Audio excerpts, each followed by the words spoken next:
Assalamualaikum warahmatullahi wabarakatuh.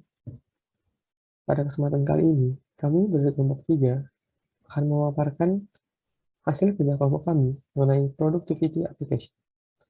Bagian pertama akan dijelaskan oleh saya, Dava Yusrendra Arifi, dengan MN 140810210056. Pada Desember 1950, Doug Engelbart sudah mulai memikirkan bagaimana cara memanfaatkan kemajuan teknologi agar dapat digunakan untuk memperluas dan meningkatkan kemampuan yang dimiliki oleh manusia. Tetapi, idenya ini belum bisa diterima oleh orang-orang kebanyakan pada saat itu. Kemudian, pada tahun 1968, ia mendemonstrasikan hasil kerjanya di depan satu auditorium penuh yang berisi dengan profesional komputer yang kemudian mengubah bagaimana seorang melihat komputer, yaitu pada saat mendemonstrasikan ditampilkan sebuah layar yang menampilkan grafik komputer, teks, video yang dikontrol oleh Engelbart dan pekerjanya dari beberapa mil jauhnya dari auditorium tersebut. Pada chapter ini, kami akan membahas bagaimana penggunaan teknologi komputer untuk memicu dan meningkatkan produktivitas. The Wordsmith Toolbox. Dalam satu generasi, proses menulis telah bertransformasi dikarenakan oleh word processing software. Sekarang, penulis dapat berfokus pada pengembangan ide dan kemudian membiarkan mesin yang memasukkan kata-katanya pada media tulis atau monitor ataupun bentuk kertas.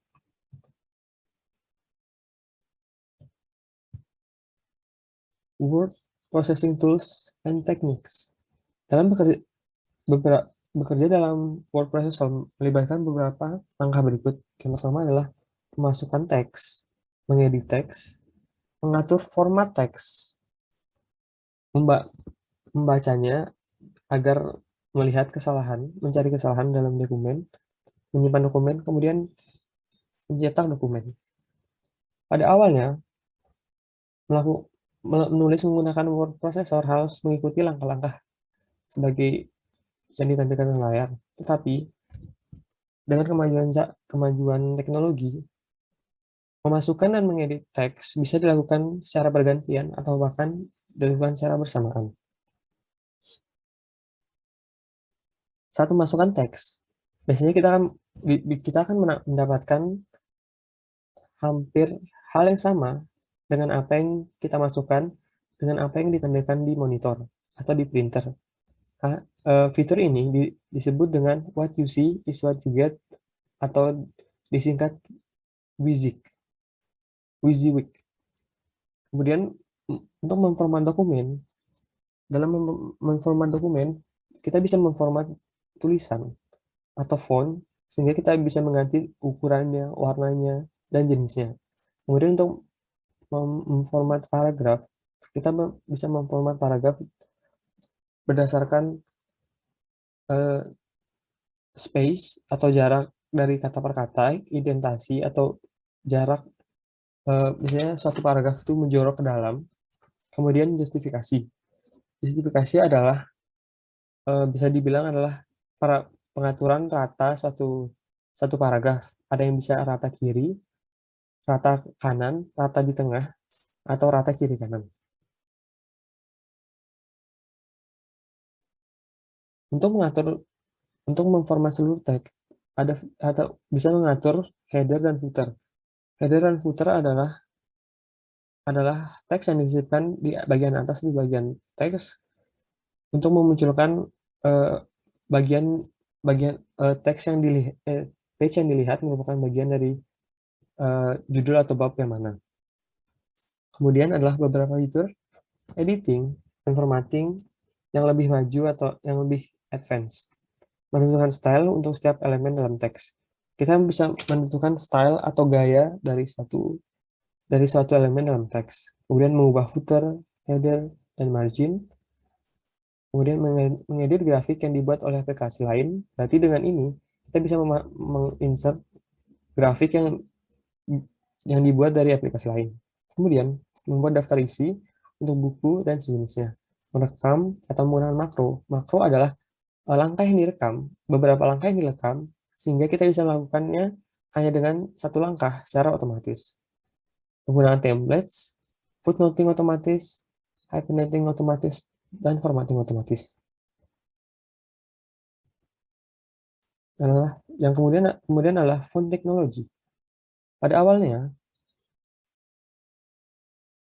huruf hanya terdiri atas bit-bit matrix yang terdiri atas warna putih dan hitam.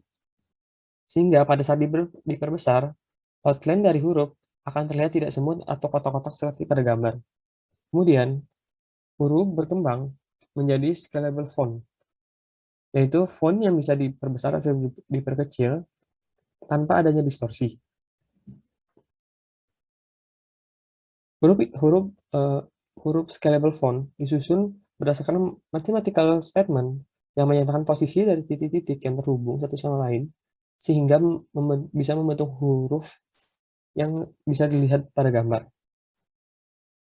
Scalable font yang umum digunakan adalah Adobe PostScript dan Apple's TrueType. Kemudian dikembangkanlah perpaduan antara kedua scalable font tersebut menjadi OpenType, di mana font ini mendukung cross-platform compatibility, yang berarti bisa digunakan di beberapa platform dan bisa dipindahkan satu sama lain. Fitur selanjutnya adalah Outliners dan Idea Processor. Outliners adalah fitur yang memungkinkan pengguna untuk menyusun pokok ide secara lebih efektif. Bisa dilihat pada gambar, kita bisa menyusun pokok ide berdasarkan level-level tertentu. Kita bisa membuat ide utama, kemudian membuat sub idenya, dan kemudian bisa menurun terus ke level di bawahnya, sehingga kita bisa mengatur idenya secara runtut berdasarkan kelasnya. Kemudian adalah digital reference. Dalam menulis, dibutuhkan banyak referensi, baik itu dari kamus, quote, ensiklopedia, atlas, atau jenis-jenis referensi lainnya. macOS memasukkan spell checker dan dictionary yang bekerja secara otomatis di bagian aplikasinya. Di banyak aplikasinya, Microsoft Office memasukkan kamus dan Thesaurus Tools. Thesaurus Tool adalah mesin pencari sinonim klasik yang akan mencari sinonim dari suatu kata yang dipilih. Mengambil referensi dari website adalah hal yang mudah dilakukan, tetapi tidak semua informasi yang didapat reliable. Ini contohnya adalah referensi yang bisa kita dapat dari web adalah Wikipedia. Kemudian adalah spelling checkers. Spelling checkers digunakan untuk mendeteksi kesalahan penulisan. Hal ini dilakukan dengan mencocokkan kata yang ada di dalam dokumen yang sedang kita tulis dengan kata yang ada di database atau dictionary. Tetapi dalam pelaksanaannya tidak semua fitur ini dapat membantu, karena bisa jadi apa yang kita tulis tidak ada di dalam dictionary, sehingga bisa terjadi error atau tidak jadi teksnya keluar dari konteks. Kemudian adalah grammar and style checkers. Memiliki fitur yang bukan hanya memiliki spelling checker, tapi juga memeriksa kesalahan dalam menyusun kata dalam kalimat yang dideteksi berdasarkan konteks tulisan. Fitur ini dapat menganalisa kalimat berdasarkan prosa yang digunakan, panjang kalimat, dan panjang paragraf untuk menentukan gaya menulis, sehingga dapat menentukan pembaca yang tepat untuk tulisan tersebut.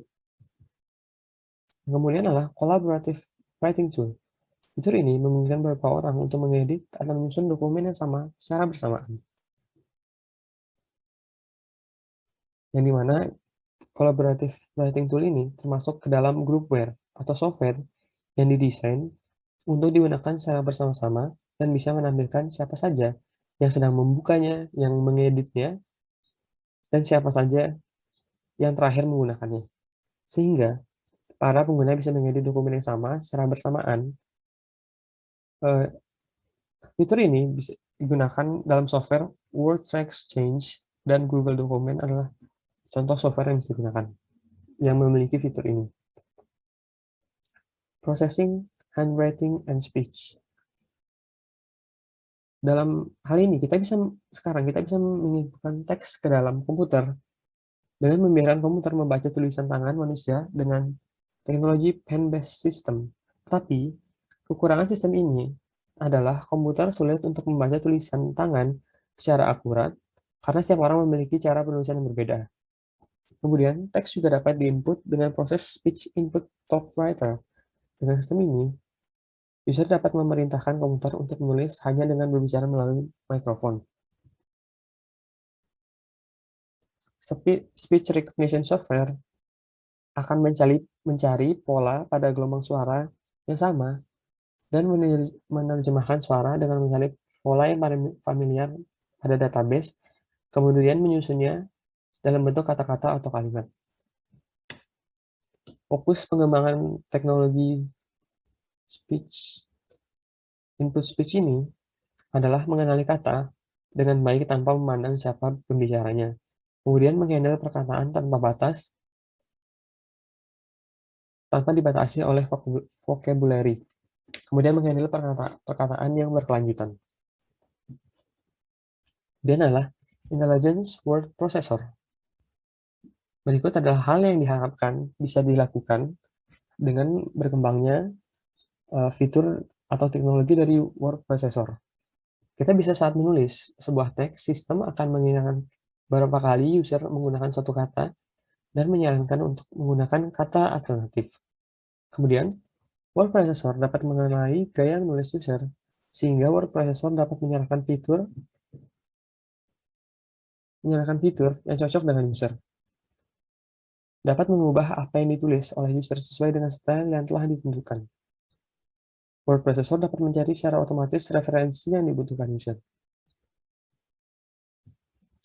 Kemudian adalah the desktop publishing story. Dunia publishing berubah secara drastis pada tahun 1980-an saat Apple meluncurkan Laserwriter printer dan Aldus meluncurkan PageMaker, suatu program yang dapat mencetak dalam resolusi yang tinggi dari rumah. Publishing awalnya mahal, lama, rentan error, karena harus berurusan dengan agensi pencetakan. Secara instan menjadi usaha yang bisa dilakukan siapa saja yang memiliki komputer dan sedikit uang untuk membeli printer. Nah, what is desktop publishing? Proses dalam memproduksi buku adalah sebagai berikut, atau mempublikasikan suatu karya adalah berikut. Pertama adalah menulis teks, mengedit teks, kemudian mencari dokumen source yaitu gambar, foto, dan grafik lainnya sesuai dengan teks, mendesain format untuk publikasi, typesetting teks, mengatur teks dan grafik pada page, dan mengatur tulisan, dan memprint dokumen, kemudian menyatukan page tersebut menjadi suatu karya. Langkah pertama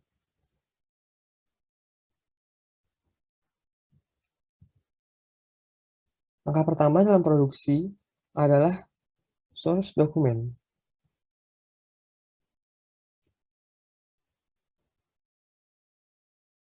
Yaitu kita bisa mencari artikel, gambar, peta, diagram, grafik, atau foto yang akan ditampilkan pada produk akhir nantinya.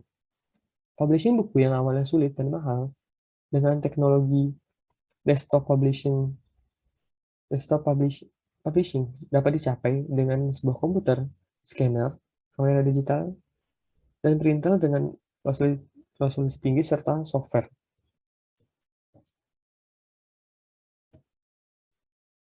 Kita bisa melihat dari gambar ini. Yang pertama harus dilakukan adalah kita harus mengumpulkan source dokumen, yaitu bisa dokumen, teks, atau gambar, untuk dijadikan bahan untuk kita buat menjadi suatu karya, kemudian memformatnya di komputer. Biasanya kita memformat atau menyusun suatu buku atau karya menggunakan page layout software. Yang contohnya adalah Adobe InDesign, Quark Express, Microsoft Publisher, dan Apple Page, yang digunakan untuk menyatukan dan menyusun source dokumen yang sudah kita kumpulkan menjadi sesuai dengan apa yang kita inginkan dan secara visual menarik. Bagi user yang tidak mempunyai latar belakang desain dan seni, biasanya Page Layout atau Word Processor Program menyediakan template bawaan yang telah disiapkan program sehingga user tinggal memasukkan teks dan source dokumen lain yang sesuai dengan template yang sudah ada tanpa perlu mendesain dari awal. Publikasi semakin rumit saat warna diperkenalkan. Spot color menggunakan satu warna atau dua untuk membuat hasil produksi terlihat lebih menarik. Tetapi, full color desktop publishing harus memecahkan masalah ketidakkonsistenan warna dalam menciptakan karena setiap monitor kemungkinan menampilkan warna yang berbeda, begitu juga dengan printer. Namun kemajuan dalam color matching technology membuat masalah itu kurang lebihnya mudah teratasi. Kemudian adalah dalam mendesain satu buku, kita membutuhkan artikel, gambar, peta, diagram, grafik, dan foto yang akan ditampilkan di page layout software seperti Adobe InDesign, Quark Express, Microsoft Publisher, atau Apple Page yang seperti saya sudah sebelumnya. Mengapa kita harus melakukan atau why desktop publishing? Desktop publishing dapat dilakukan dengan biaya yang lebih murah dan dapat dilakukan dari rumah sendiri, menghemat banyak waktu. Dapat dilakukan quality control secara bebas, karena kita tidak perlu bergantung pada pihak-pihak ketiga. Dengan adanya desktop publishing, semua orang bisa menjadi penulis, seniman, dan juga editor tanpa perlu bergantung pada perusahaan besar. Halo, Assalamualaikum warahmatullahi wabarakatuh. Nama saya Farid Fajar Ramadan dengan NPM 140-810-210-46. Sekarang saya akan melanjutkan apa yang sudah dijelaskan oleh Dava. Creating professional looking document. Untuk memvisualisasikan sebuah dokumen, tidak perlu berlebihan. Berikut panduan yang bisa dilakukan untuk membuat visual dari sebuah dokumen itu baik. 1. Sebelum menerbitkan atau membuat sebuah dokumen, rencanakan terlebih dahulu visual yang sederhana, tetapi menarik. Yang kedua, jangan terlalu banyak jenis font. Cukup menggunakan satu atau dua jenis font saja. Yang ketiga, gunakan emphasis sesuai kebutuhan, seperti jangan terlalu banyak memakai capital atau underline, italic, bold. Dipakai sesuai kebutuhan saja. Yang keempat, jangan terlalu banyak warna yang berbeda. Gunakan palette warna yang sudah ditentukan sebelum membuat dokumen.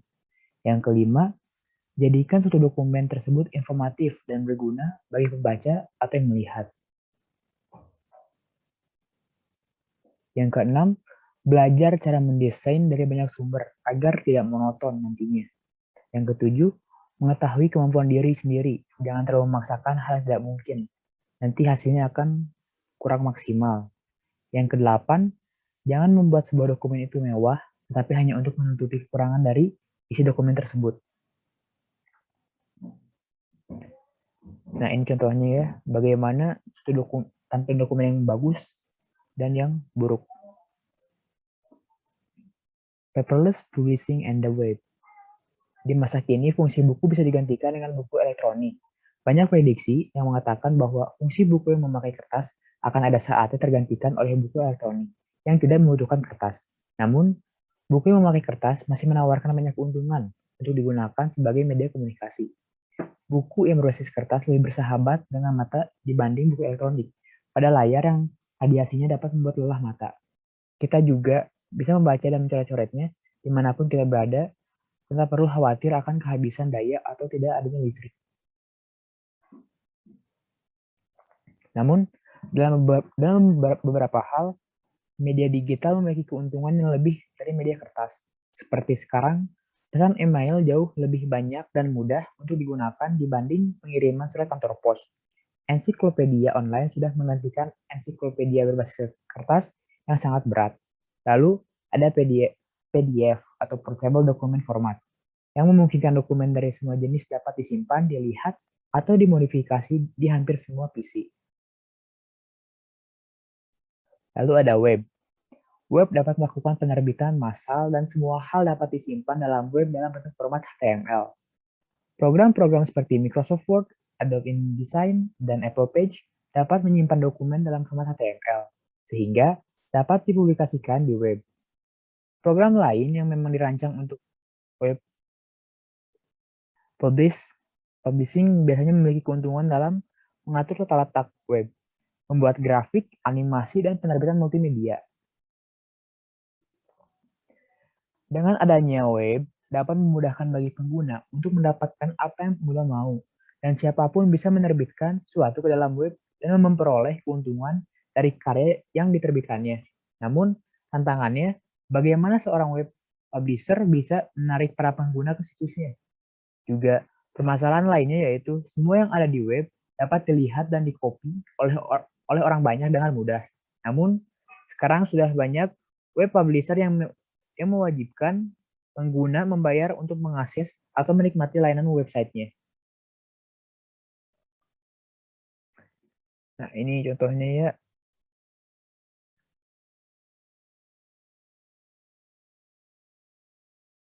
Banyak majalah-majalah atau hal-hal informatif yang dimasukkan ke dalam web dan bisa dibaca oleh masyarakat luas. Selanjutnya ada e-books, e-readers, and e-papers.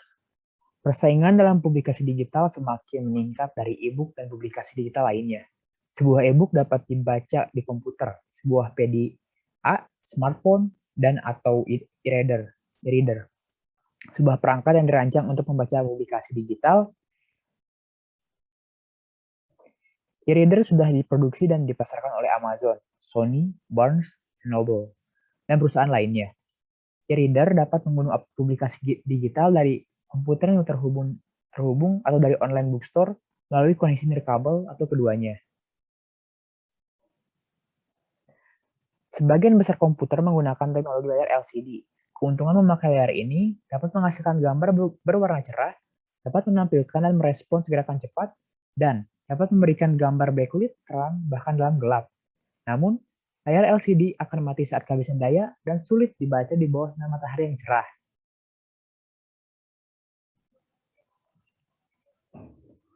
Sebagian e-reader menggunakan tampilan lain, yaitu e-paper, di mana e-paper dirancang agar lebih mirip dengan kertas biasa. Namun, tampilan e-paper tidak secepat LCD dalam soal refresh. Tampilan e-paper juga tidak dapat mengatur backlit sehingga saat gelap tidak dapat dilihat, tapi dapat dilihat saat di bawah sinar matahari. Meskipun perangkat dimatikan, tampilan e-paper tetap menyala. Ini contohnya Amazon iPad.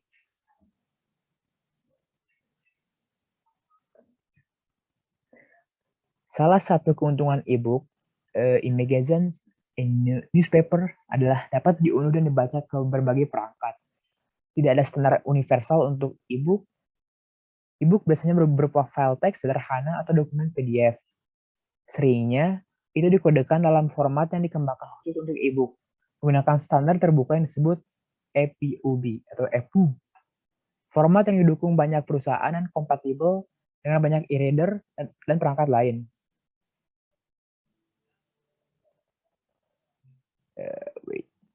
Spreadsheet, software for simulation and speculation. Di masa kini, dengan adanya spreadsheet membuat cara bekerja orang-orang berubah. Spreadsheet software memungkinkan bagi pengguna untuk mengontrol nilai-nilai nomor, memanipulasinya dengan berbagai cara, dari yang mudah sampai yang tersulit. Spreadsheet juga membantu pengguna mempersingkat pekerjaan mereka untuk menghitung-hitungan yang berulang seperti budgeting, investment management, business projection, gradebook, scientific simulation, textbooks, dan lain-lain. Ya, ini cara membuat worksheet dengan Microsoft Excel. Di sini contohnya ada di mana setiap kolom diisi dengan bulan dan setiap baris diisi dengan nilai-nilai. Ya, bisa dilihat di sini ya. Nah, selanjutnya ada the malleable matrix. Hampir semua program spreadsheet berdasar pada konsep sederhana the malleable matrix. Dokumen spreadsheet biasanya disebut worksheet, berisi kisi dengan baris bernomor dan kolom berhuruf. Kotak yang mewakili persinggungan antara baris dan kolom disebut sel.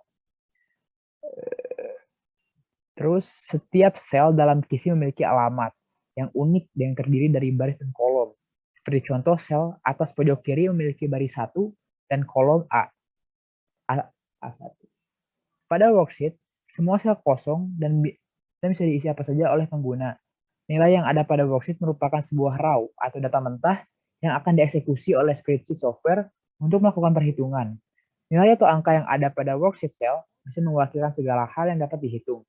Spreadsheet juga dapat melakukan berbagai jenis operator seperti penjumlahan, pengurangan, pembagian, dan perkalian. Ini contohnya garis kisi pada worksheet. Ini contoh calculation ya, operasi untuk perhitungan dalam worksheet. Selanjutnya ada fitur-fitur umum yang bisa digunakan pada spreadsheet. List, membuat daftar tugas seperti membuat dan manage daftar item toko makanan, to-do text, phone numbers, dan informasi lainnya. Ada automatic replication of values, labels, and formulas. Perintah replikasi pada dasarnya fleksibel, extensions of the basic copy and paste, function found in other software. Perintah yang paling umum digunakan adalah perintah fill down and fill right. Jadi pengguna bisa menyalin isi satu sel ke sel lainnya dengan rumus. Tapi ada juga yang tidak berubah saat disalin ke tempat lain. Yang ketiga ada automatic recalculation. Automatic recalculation adalah salah satu kemampuan terpenting yang dimiliki oleh spreadsheet. Selain dapat memudahkan untuk mengoreksi error, juga bisa menggunakan berbagai nilai saat mencari solusi. Terus ada predefined function. Program spreadsheet menyediakan built-in function, di mana program ini menyediakan fungsi-fungsi yang bisa digunakan oleh penggunanya, seperti SQRT atau akar, sum atau jumlah, average atau rata-rata, dan lain-lain. Dengan adanya built-in function ini akan memudahkan manusia dalam melakukan hitungan statistika dan yang berhubungan dengan matematika. Lalu ada macros. Fungsi makro pada spreadsheet singkatnya seperti merekam sebuah aktivitas sehingga nantinya tidak perlu mengulang, menuliskan pekerjaan yang banyak, berulang, dan monoton dengan sekali klik. Formatting, yang keenam formatting. Sebagian besar spreadsheet memungkinkan pengguna untuk melakukan formatting pada teks, sel, dan bisa juga memasukkan gambar serta hiasan grafis lainnya. Yang ketujuh ada template and wizard. Pada spreadsheet terdapat template dan wizard di mana kedua hal tersebut adalah worksheet yang sudah dibuat yang di dalamnya terdapat rumus dan beberapa hal lainnya yang sudah disetting oleh seseorang dan bisa dipakai untuk memenuhi kebutuhan tertentu. Yang kedelapan ada validation, sebuah validator yang akan memperingatkan pengguna jika ada error. Yang kesembilan ada linking, mendapatkan link untuk berbagi data di worksheet. 10. Database capabilities. Banyak program spreadsheet yang mendapatkan fungsi database, penyimpanan dan pengambilan informasi, pencarian, pengurutan, pembuatan laporan, penggabungan surat, dan semacamnya. Dengan fitur ini, spreadsheet dapat melayani pengguna yang memiliki kebutuhan database sederhana. Bagi mereka yang membutuhkan sistem manajemen database berfitur lengkap, spreadsheet mungkin masih dapat membantu. Banyak program spreadsheet mendukung komunikasi dua arah otomatis dengan database software. Spreadsheet graphics from digit drawings. Spreadsheet menyediakan fungsi bagian dan grafik. Pengguna bisa menggunakan fitur ini jika ingin memvisualisasikan data yang sudah dihitung di spreadsheet. Spreadsheet juga menyediakan berbagai tipe-tipe bagan dan opsi-opsi untuk menghias grafik. Nah, biasanya tuh setiap grafik digunakan sesuai kebutuhan. Seperti diagram lingkaran menunjukkan proporsi relatif bagian-bagian terhadap keseluruhan. Diagram garis paling sering digunakan untuk menunjukkan tren atau hubungan dari waktu ke waktu untuk menunjukkan distribusi relatif dari satu variabel melalui variabel lainnya. Diagram batang seperti diagram garis, tapi biasanya dibagi ke dalam beberapa kategori. Diagram batang bisa ditumpukan di stack charts, di mana untuk melihat perubahan data dari waktu ke waktu. Scatter chart bisa digunakan untuk menemukan hubungan antara dua nilai. Nah, ini contoh diagram garis, ini apa? Sticker chart. Ini diagram. Ini scatter chart. Ini contoh-contohnya ya. Nah, avoiding spreadsheet and charting errors. Error dalam pembuatan di spreadsheet sangat mudah dan mungkin terjadi karena penggunaan asal-asalan membuatnya. Untuk meminimalisir kesalahan, pengguna bisa mengikuti beberapa panduan dasar. Seperti yang pertama di sini ada rencanakan terlebih dahulu tujuan membuat worksheet sebelum memulai sebuah perhitungan atau memasukkan nilai dan rumus-rumus. Yang kedua, buat data yang dimasukkan seakurat mungkin. Yang ketiga, double check untuk setiap rumus dan nilai agar tidak terjadi kesalahan.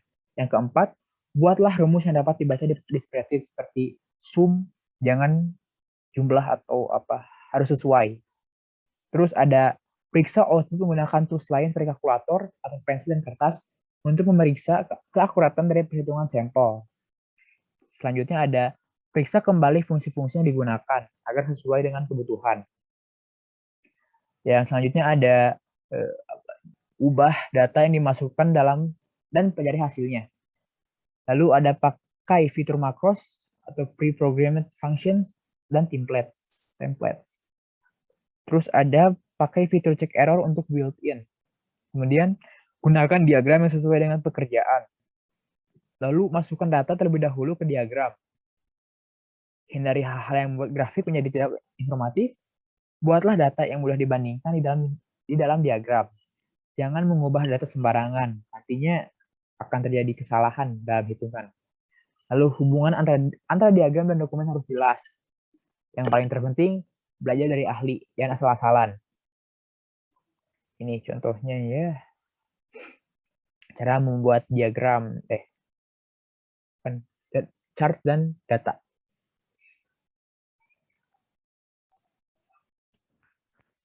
Selanjutnya, saya Nabila Sadiah Amadi dengan NPM 14081021008 akan melanjutkan presentasi dari teman saya. Selanjutnya adalah statistical software beyond spreadsheets. Spreadsheet software merupakan perangkat lunak serbaguna, namun tidak semua pekerjaan dapat dilakukan oleh software ini. Dengan number manipulation software lainnya, dapat digunakan saat spreadsheet tidak bisa melakukan suatu pekerjaan tertentu. Selanjutnya, money managers. Saat ini, sebagian besar bisnis menggunakan accounting and financial management software atau software akuntansi dan manajemen keuangan yang dirancang secara profesional. Sebagian besar program akuntansi dan manajemen keuangan menggunakan text preparation software yang dapat mengekspor catatan ke program yang menghitungnya. Selanjutnya, financial management software yang paling populer untuk bisnis kecil diantaranya yang itu Intuit Quicken yang tersedia dalam berbagai versi untuk Windows, macOS, dan Cloud. Juga ada QuickBooks dari perusahaan yang sama yang menyertakan banyak fitur tambahan untuk bisnis termasuk pelacakan, penggajian, dan pembuatan faktur. Ini adalah gambar dari Quicken yang merupakan program paling populer. Selanjutnya, Automatic Mathematics. Matematika merupakan bahasa universal untuk mendefinisikan dan memahami fenomena alam serta alat untuk menciptakan semua jenis produk dan struktur yang secara langsung atau tidak hidup kita terus-menerus dibentuk olehnya. Symbolic Math Processing Software atau perangkat lunak pemrosesan matematika simbolik digunakan untuk bergulat dengan persamaan dan perhitungan yang rumit bagi banyak profesional yang kebutuhan matematikanya melampaui kemampuan spreadsheet. Sejak Mathematics Processor diperkenalkan pada akhir 1980-an, terjadi perubahan pada cara para profesional menggunakan matematika dan cara siswa mempelajarinya. Ini merupakan contoh dari hubungan matematis abstrak yang lebih mudah dipahami ketika diubah menjadi objek yang terlihat dengan perangkat lunak. Selanjutnya, Statistics and Data Analysis. Salah satu cabang matematika terapan yang menjadi lebih penting di era komputer adalah statistika, yaitu ilmu mengumpulkan dan menganalisis data. Analisis terhadap data atau pencarian pola dan hubungan di antaranya dapat memberi makna bagi data dengan menggunakan statistical analysis software yang dapat menguji kekuatan hubungan data. Eksplorasi visual data merupakan contoh dari jenis aplikasi yang dikenal sebagai scientific visualization.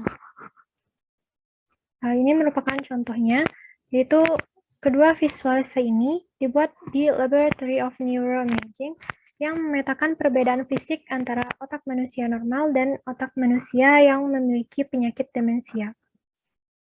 Selanjutnya adalah Scientific Visualization.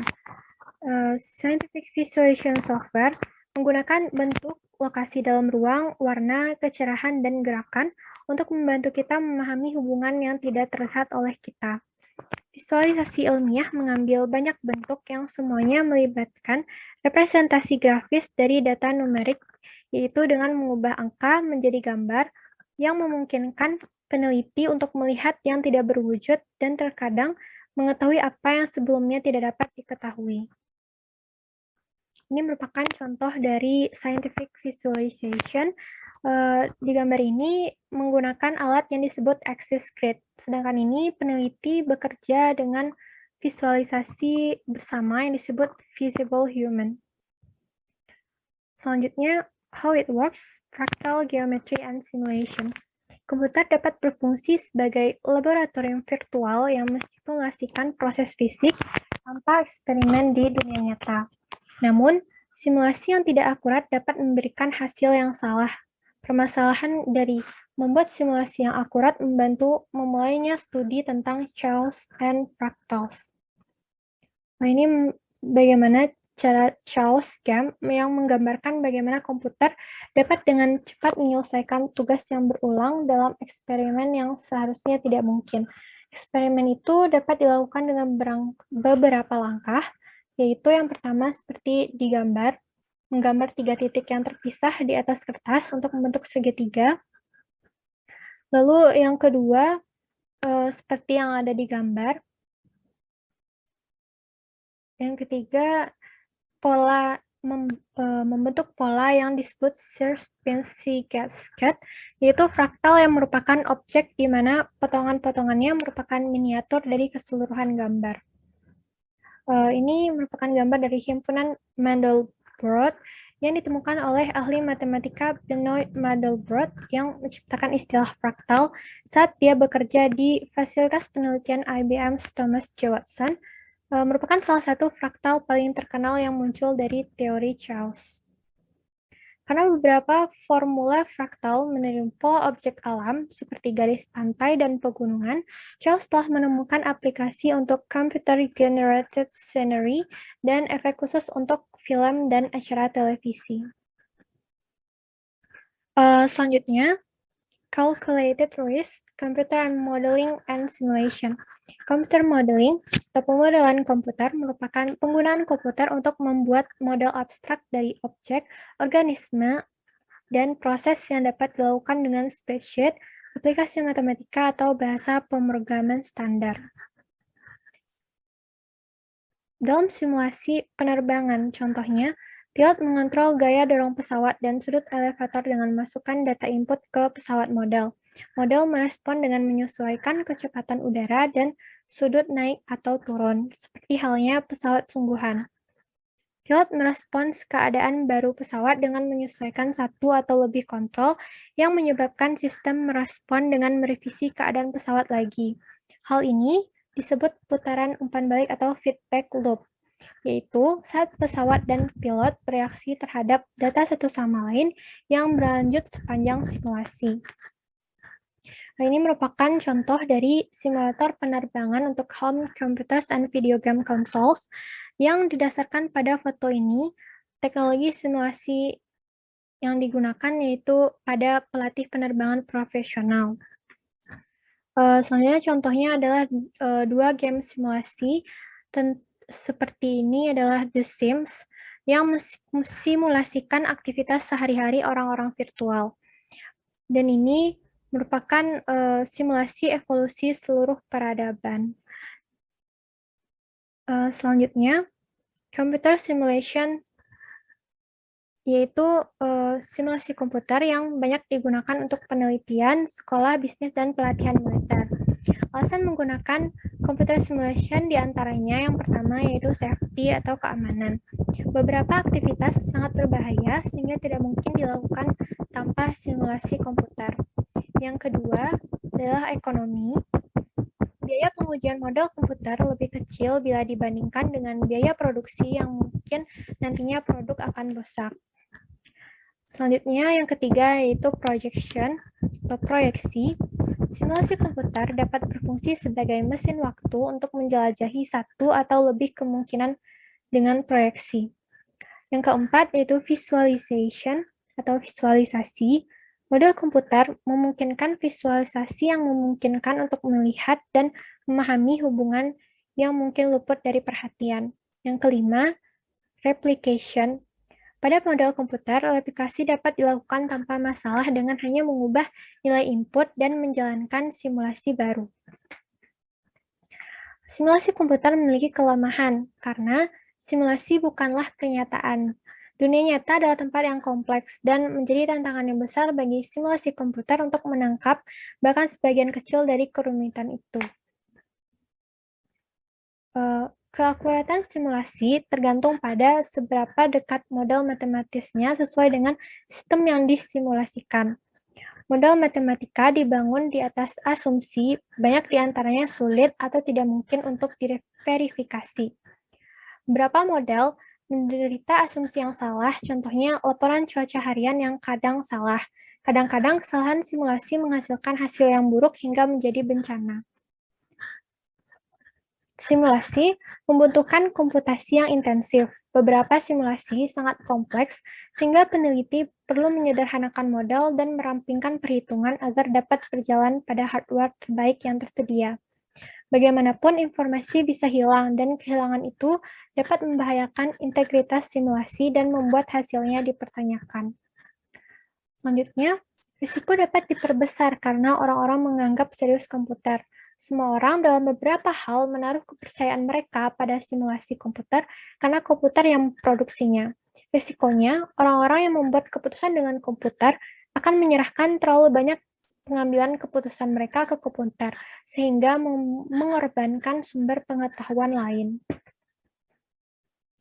Selanjutnya, productivity on a student budget. Produksi software dapat lebih mahal daripada hardware yang menjalankannya. Namun, ada banyak alternatif software yang murah atau gratis, seperti aplikasi web yang memerlukan koneksi internet, dan aplikasi yang dapat diinstal pada komputer Windows, Mac, atau Linux, sehingga dapat bekerja di dalam atau di luar jaringan. Contohnya yang pertama yaitu Zoho Writer dan Google Documents, yang memiliki sebagian besar fitur Microsoft Word dan dapat digunakan untuk mengedit dan memformat dokumen menggunakan web browser dan penyimpanan cloud. Yang kedua yaitu Google Spreadsheet dan Zoho Sheet, yang menawarkan alternatif serupa berbasis web untuk Microsoft Excel. Yang ketiga yaitu OpenOffice. Open source Office gratis untuk Mac, Windows, dan Linux. Aplikasi ini dapat diunduh dan diinstal di PC dan dapat menyimpan file dalam format yang kompatibel dengan Microsoft Office sehingga dapat dibagikan dengan pengguna Office. Yang keempat yaitu Zoho Shop dan OpenOffice Impress, yaitu alternatif gratis yang sangat baik untuk PowerPoint untuk presentasi slideshow. Selanjutnya adalah Scribus, yaitu aplikasi open source desktop publishing gratis yang menawarkan banyak fitur-fitur tata letak halaman profesional. Selanjutnya adalah Fractal Extreme untuk Windows dan Easy Fractal untuk macOS, yaitu program visualisasi shareware yang murah untuk menjelajahi fractal. Kemudian multisensory interfaces. Komunikasi awal manusia atau komputer melibatkan dua indera, yaitu sentuhan dan penglihatan. Mesin multimedia saat ini berkomunikasi dengan kita melalui berbagai indera, dan kemungkinan berkembang seiring dengan kemajuan penelitian. Yang pertama yaitu touch atau menyentuh. Sampai saat ini, kita masih bergantung pada keyboard untuk mengirimkan data ke komputer, termasuk menggunakan mouse, trackpad, dan layar sentuh. Perangkat multitouch dari ponsel pintar hingga layar berukuran dinding semakin canggih setiap saat, tapi juga memiliki keterbatasan, yaitu jumlah sentuhan yang dapat dikenali dalam suatu waktu. Namun hal ini akan hilang saat teknologi semakin berkembang. Yang kedua yaitu sight untuk penglihatan. Saat ini, komputer pada umumnya menggunakan elemen grafis untuk mengatur informasi di layar. Penelitian terbaru memungkinkan 3D untuk bermigrasi dari big screen ke PC, game mesin, dan smartphone. Contohnya ada Microsoft Kinect, yang merupakan perangkat game populer yang menerima input dari banyak pemain tanpa pengontrol game. Sistem ini menggunakan sensor visual untuk mendeteksi gerakan tubuh dan gestur. Dan juga Geospeak yang merupakan sistem UI yang dikendalikan gerakan yang memungkinkan pengguna mengacak informasi dengan melambaikan tangan. Untuk orang dengan amyotrophic lateral sclerosis atau ALS dan orang lain tidak dapat menggunakan tangan mereka, teknologi pelacakan mata mengubah gerakan mata menjadi input di komputer. Dan selanjutnya adalah sound atau suara. State-of-the-art sound termasuk suara surround atau 3D dapat berdampak besar pada pengalaman pengguna komputer. Komputer masa depan kemungkinan besar akan mencakup teknologi yang sedang dikembangkan untuk perancang suara, musisi, dan insinyur profesional saat ini. Selanjutnya, smell and taste. Kedua indera ini belum digunakan baik untuk input maupun output dalam teknologi digital saat ini. Automatic computer output merupakan masalah yang dapat langsung membangkitkan ingatan yang dalam dan perasaan bawah sadar. Contohnya, situs web yang menyertakan pemandangan dan aroma dari restoran beserta ulasannya. Tetapi, bau sulit untuk dimodelkan secara matematis, sehingga tidak semudah untuk disimulasikan seperti pemandangan dan suara. Selanjutnya adalah brain waves atau gelombang otak. Dengan sensor yang tepat, komputer dapat membaca gelombang otak manusia. Seseorang dapat memainkan video game, menulis huruf dari keyboard di layar, atau memanipulasi robot. Teknologi ini belum ada, tetapi kemungkinan jenis komunikasi brain to machine akhirnya akan menemukan semua jenis aplikasi praktis dari yang membantu orang-orang cacat mengurus bisnis sehari-hari, untuk membangunkan pemudi ketika mulai tertidur, dan lain sebagainya. Masing-masing teknologi ini memiliki tempat potensial di dunia digital. Misalnya teknologi Kinect hand waving yang sangat bagus untuk bermain game, tetapi tidak cocok untuk pesawat yang penuh. Grafik 3 dimensi juga sangat bagus untuk simulasi yang imersif, tetapi mungkin terlalu mengganggu untuk car komputer. Ketika teknologi multisensor ini berkembang, mereka menempatkan lebih banyak realitas ke dalam lingkungan virtual reality dan augmented reality atau VR and AR. Terima kasih, sekian dari presentasi kelompok kami. Apabila ada kekurangan dan kesalahan, kami mohon maaf. Assalamualaikum warahmatullahi wabarakatuh.